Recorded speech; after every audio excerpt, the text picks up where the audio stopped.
တာဝန်ယူရမယ်တာဝန်ယူရမယ်အောက်တန်းစားမဖြူဖြူထွေးကိုတိအောင်ပြောလိုက်မယ်နော်ကိုယ့်ရဲ့လုပ်ရက်ကိုတာဝန်ယူရမယ်နော်နေမှသာနေဘယ်လိုနီးနေပဲစင်မော်တက်လာခွေးတိုးပေါက်ကပဲဝင်လာစောက်ပေါ်ကွက်တွေနင်းပြီးတော့အလှအတန်းတွေပဲဘလောက်ပဲရက်ရောလှုပ်ပြနေဖြူစင်ခြင်းရောင်စောင့်ပြီးတော့မှမခုတ်တတ်တဲ့ကြောင်လေးလိုဟလာနောင်တစ်ချိန်မှာမျက်ရည်လာမချူနဲ့ပရိသတ်စီကပြည်သူလူထုစီကမျက်ရည်လာမချူနဲ့စင်မော်ကိုဂျွန်းထိုးပြီးတက်ခဲ့တဲ့ကောင်မနော်ဖင်ခါရင်ခါနဲ့အောက်လုံးနေနဲ့တက်ခဲ့တဲ့ကောင်မအေးအဲ့လိုကောင်မမျိုးတွေကိုပြည်သူလူထုအားပေးထောက်ခံမှုနဲ့နင်တို့စင်ပေါ်ရောက်ပြီးအခုအခြေအနေကိုနင်တို့နေခဲ့ရတာနော်စော်တော့မစော်ကားမိစေနဲ့နော်အခုဒီရက်ထဲမှာနင်ရိုက်တဲ့ကြော်ညာအတွက်နင်တာဝန်ယူရမယ်နော်အဲ့ဒါနင်မှာတာဝန်ရှိသွားပြီလို့သတ်မှတ်လိုက်ပြည်သူလူထုရဲ့အမုန်းတရားသည်နင်တို့လူစောက်ဘောမအမှုပညာရှင်တွေအတွက်လေမြောင်းထဲကိုကန်ချလိုက်လို့ရတယ်ဆိုတော့သဘောပေါက်တာနင်တို့ကြော်ညာပေးနေတဲ့ကုမ္ပဏီတွေအကုန်လုံးမြောင်းထဲရောက်သွားမယ်နော်ဟုတ်လား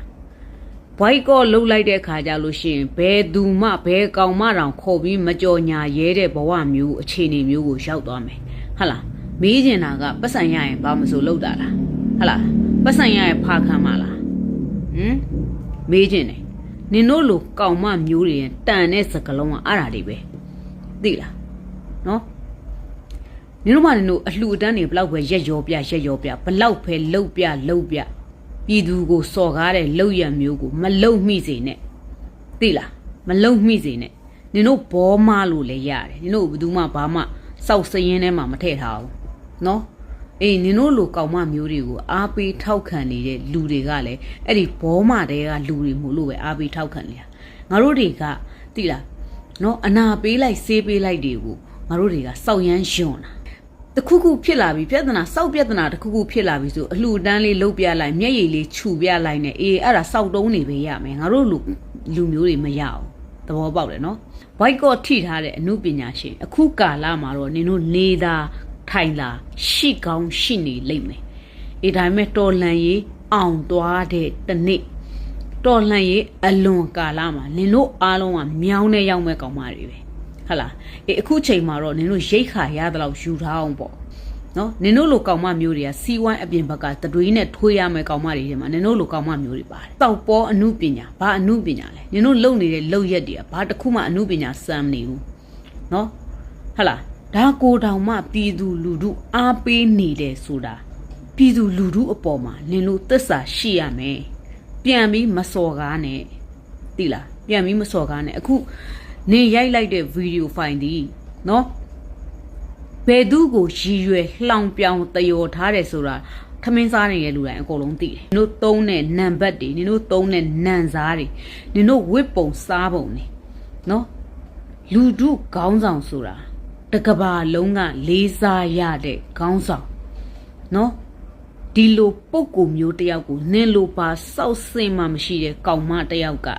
လှောင်ပြောင်တယောတယ်ဆိုတော့ပြည်သူကဒဏ်ပြန်ခတ်မှာပေးကြတယ်ဒဏ်ပြန်ခတ်မှာနော်တိုင်းပြည်ထဲမှာရှိနေတဲ့လူတွေရဲ့အားပေးထောက်ခံမှုနဲ့နင်တို့ဒီအခြေအနေကိုရောက်လာတာဒီအဆင့်အတန်းဖြစ်လာတာတကယ်တမ်းကြလို့ရှိရင်နင်တို့တွေကလေတိုက်လို့တာအပေါ်ရောက်နေတာအမိုက်ကအမိုက်တွေပဲတစ်ချိန်ကျရင်ဒီအမိုက်တွေကသူ့နေရာကိုသူသွားစုသွားလိမ့်မယ်သိလားနောက်တစ်ချိန်မှာတော်လန်ရေးအလွန်ကာလမှာနင်တို့လိုကောင်မမျိုးတွေကအမိုက်တွေပဲအဲ့ဒါကိုခေါင်းထဲမှာထည့်တာတတိုင်းပြည်လုံးဟာလားတော်လန်ရေးနဲ့ပတ်သက်ပြီးတော့ဒုက္ခရောက်နေကြတယ်အသက်တွေပေးဆက်နေကြတယ်နော်ဒီပြည်သူတွေအတွက်ဒီလူတွေအတွက်အနာဂတ်တွေအတွက်လူတွေဟာနော်တော်လန်ရေးမှာအများကြီးပေးဆက်ထားရတယ်အသက်တွေအများကြီးပေးထားရတယ်ကိုအန်တယ်ကိုတိနော်ကိုအန်တယ်ကိုတိဟာလားနင်တို့ဘယ်လိုအားကိုနဲ့မိုက်နေလဲတော့မသိဘူးအေးဒါပေမဲ့နင်တို့ဘသူကိုအားကိုပြည်သူလူထုရဲ့ကျိန်စာတင့်ပြီဆိုလို့ရှိရင်မြောင်းထဲမှာခွတ်ထိုးခွက်လန်ပလက်လန်နော်သရွေးကွက်ထဲပလက်မျောသွားတဲ့အဆင့်ကိုရောက်သွားမယ်နော်နင်တို့ကြော်ညာနေတဲ့ကုမ္ပဏီတွေနော်ဘွိုက်ကော့အလုတ်ခံရတဲ့အခါကျရင်နင်တို့ပါစက်ခွက်ပြောက်သွားမယ်နော် ပတ်စံလိုရင်နင်တို့အခုလုံနေတယ်လို့မျိုးပဲအလူပွဲတို့မင်္ဂလာဆောင်ပွဲတို့မွေးနေ့ပွဲတို့နိုင်ကလတ်တို့မှာဟာလားငှားတဲ့ဟမ်တရားဘိုးသုံးဖို့တချင်းနေနဲ့စောက်တန်နေပြဲပြီးတော့နော်အဲ့ဒီလိုမှာဟာလားဟိုတရားဘိုးသုံးဖို့နဲ့နင်တို့သွားအော်နော်အေးပြည်သူလူထုကိုတော့မစော်ကားနဲ့ကြော်ညာတွေဘာတွေနားမလဲဒီတော်လန်ရေးကာလမှာတိုက်ဆိုင်နေဆိုတာမရှိဘူးနော်ခလေးတောင်တွေးတတ်တယ်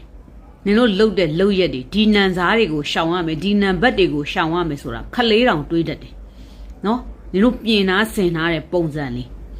နော်အဲ့တော့တိုက်ဆိုင်ပါတယ်ဆိုတော့ဖာစကားမျိုးလာမပြောနဲ့နော်ပတ်စံမရှိဘူးလားငတ်နေပြီလားငတ်နေဖာခံစားနော်အေးဒါပေမဲ့အခုဒီနေ့လင်လှုပ်လိုက်တဲ့လှုပ်ရက်ဒီနင်မှာတာဝန်ရှိတယ်နင်တာဝန်ယူရမှာအဲ့ဒါကိုနင်ခေါင်းထဲမှာမြင်းမြင်းမှတ်တာဟာပြည်သူလူထုဟာနော်မတုတ်ပြန်ဘူးဆိုတာမရှိဘူးပြည်သူလူထုဟာတုတ်ပြန်လာလိမ့်မယ်နော်အဲ့ဒီဒဏ်တွေကိုလည်းခံနိုင်အောင်စူးစမ်းမျက်ရည်လေးစမ်းနဲ့နောက်မှမျက်ရည်လာမချူနဲ့